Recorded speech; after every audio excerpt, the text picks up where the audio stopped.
Good morning दोस्तों। आशा करता हूँ इससे पहले का जो वीडियो बनाया गया था वो आप लोगों को बहुत पसंद आया गया। अब शुरू करते हैं उसी उसी को आगे बढ़ाते हुए।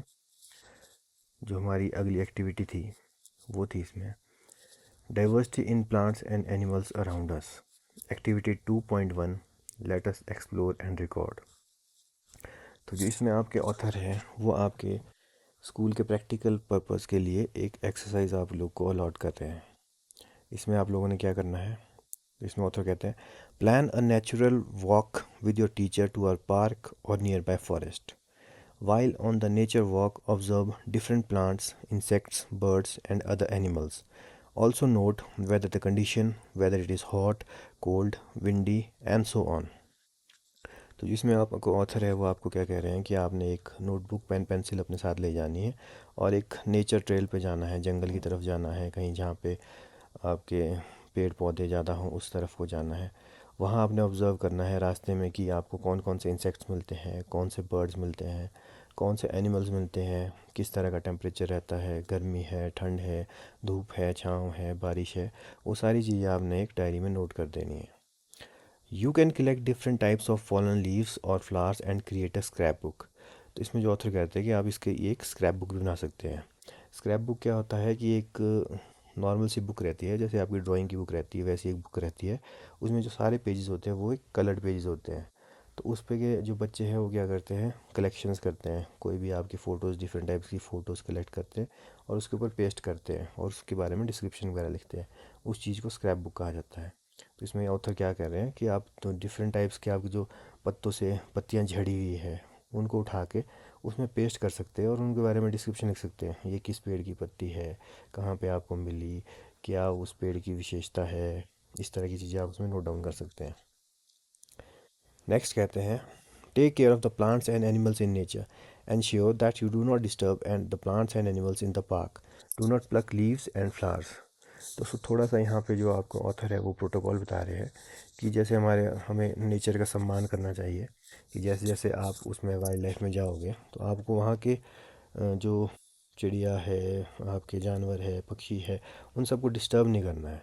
आपको नेचर को अपने इस फॉर्म में रहने देना है और आपको उनको ऑब्ज़र्व करना है, उनको नोट डाउन करना है।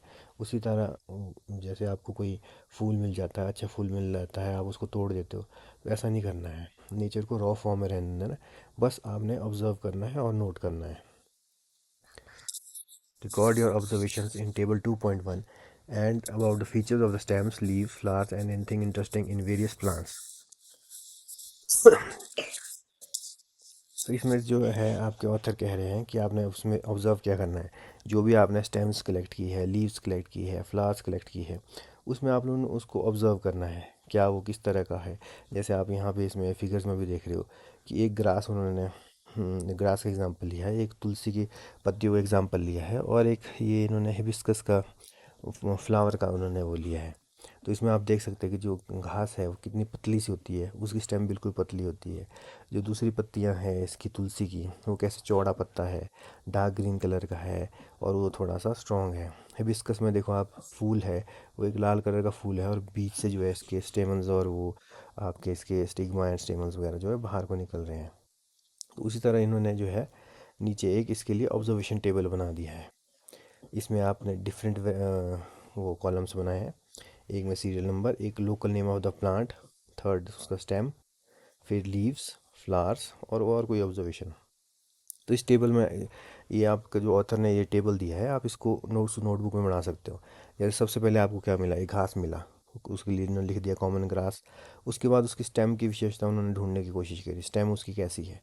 तो उस घास कैसी होती है, बिल्कुल सॉफ्ट होती है और बहुत पतली होती है, तो इसलिए इन्होंने इसमें नोट डाउन कर दिया सॉफ्ट एंड थिन। फिर उसकी लीफ कैसी है, a single leaf grows alternately from different points on the stem. अब आप अगर ऊपर को आएँ इस पिक्चर में देखिए, जो घास वाला पार्ट है, अगर आप इस तरफ जाओगे इसको देखो, घास कैसा होता है, बिल्कुल पतला सा होता है और उसकी जो पत्तियां हैं वो बिल्कुल पतली पतली निकलती है, ऑल्टरनेट नहीं निकलती। ऑल्टरनेट मतलब एक लेफ्ट साइड में एक राइट साइड में इस तरह से निकलती है। फिर नेक्स्ट में चलते हैं, जो है तुलसी है। तुलसी में ये क्या बता रहे हैं कि वो हार्ड, उसकी स्टेम कैसी है, हार्ड एंड थिन। ये देखिए तुलसी का पौधा है, इसकी जो तना होता है वो कैसा होता है, आपका हार्ड रहता है घास के मुकाबले और बिल्कुल पतला रहता है। और फिर कहते हैं इसकी पत्तियाँ कैसी है, arrangement of leaves of a pair of leaves in the opposite direction. अब यहाँ देखिए आप, इसमें जोड़े में है पत्तियाँ और वो ऑपोजिट डायरेक्शन में, एक ऊपर को है, एक नीचे को है, एक लेफ्ट में है, एक राइट में है। इस तरह से जो है इसकी तुलसी की पत्ती निकलती है। और इसके जो फूल क्या इन्होंने कलर बताया है, तुलसी के जो जो फूल रहते हैं वो पिंकिश पर्पल कलर के रहते हैं।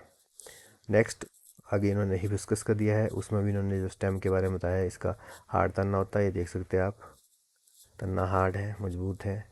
और उसी तरह इन्होंने नीचे और एग्जांपल, जैसे नीम का पेड़ है, हार्ड एंड थिक उसका तन्ना रहता है, उसकी पत्तियों के बारे में इन्होंने डिस्क्रिप्शन में बताया। तो इस तरह से आपने एक टेबल बनाना है और सारी इनको नोट डाउन करना है। फिर ये कहते हैं what similarities and different did you find among the plant that you observed.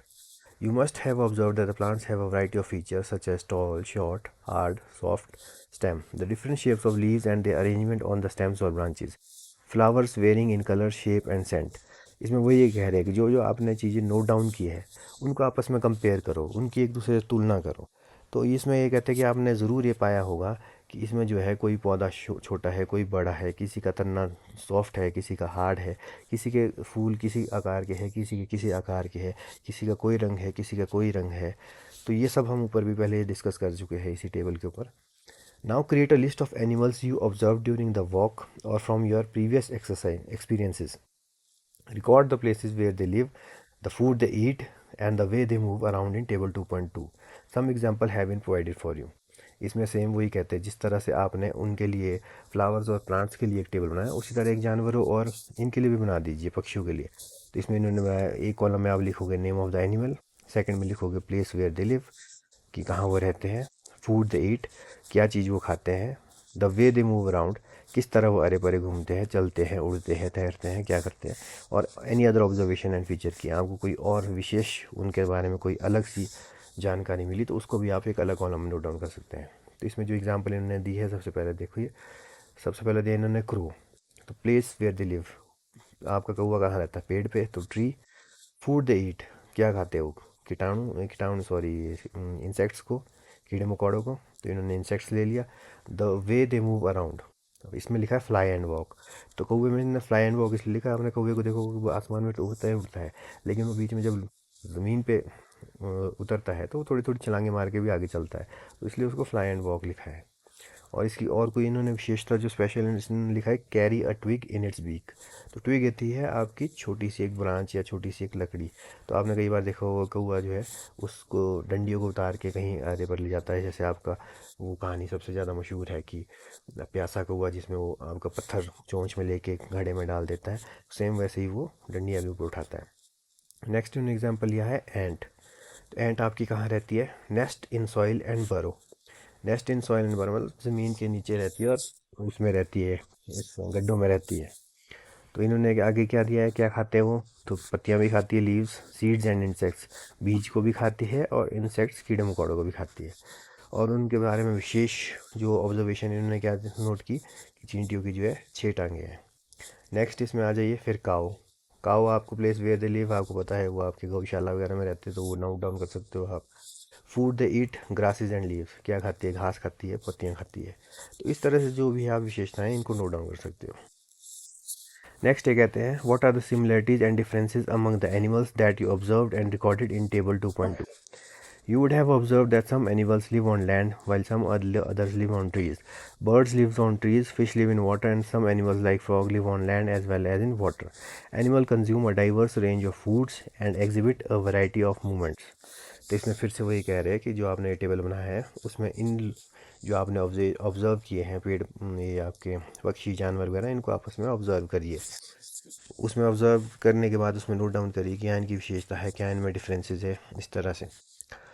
Next है इन्होंने कहा है such sketch the plants and animals observed by you in your notebook और prepare a scrap book with leaves flowers from different plants and feather from animals, write all the details you have gathered about them. फिर इसमें वही बात, ये जो author कह रहे हैं इसमें कह रहे हैं कि आप फिर से स्क्रैप बुक में क्या कीजिए, पहले इसमें कहा था इन्होंने पेड़ पौधों के मामले में कि उनकी पत्तियों को चिपकाइए, इसमें ये कह रहे हैं कि उनके ड्राइंग्स करिए, आप उनका स्केच बनाइए, जो जो आपने, जैसे क्रो है तो क्रो को बना लीजिए, एंट है तो एंट की ड्राइंग बना लीजिए, काऊ है तो काऊ का पिक्चर बना लीजिए, बनानी नहीं है तो आप उसके बुक से प्रिंट आउट ले लीजिए, कुछ उसको चिपकाइए और उसके बारे में जो आपने ऑब्जर्वेशन किए वो नोट डाउन कर दीजिए।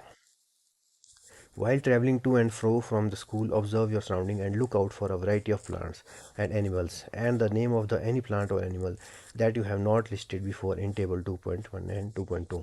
जिसमें वही बात फिर से कह रहे हैं कि जो अब आप वहाँ उस नेचुरल ट्रेल पे गए हैं तो आते जाते हुए सेम वही आपने डिफरेंट काइंड्स के प्लांट्स ऑब्जर्व करने हैं, डिफरेंट काइंड्स के कीड़े मकोड़े ऑब्जर्व करने हैं, डिफरेंट टाइप्स के जानवरों को ऑब्जर्व करना है। तो आज के लिए यहीं स्टॉप करते हैं। कल हम इससे अगली एक्टिविटी करेंगे जो है लेट अस अप्रिशिएट। तो इसी के साथ आपका आगे लेना चाहूँगा। धन्यवाद। चैनल को लाइक करें, सब्सक्राइब करें, शेयर करें और बेल आइकन को ज़रूर दबाएं। धन्यवाद।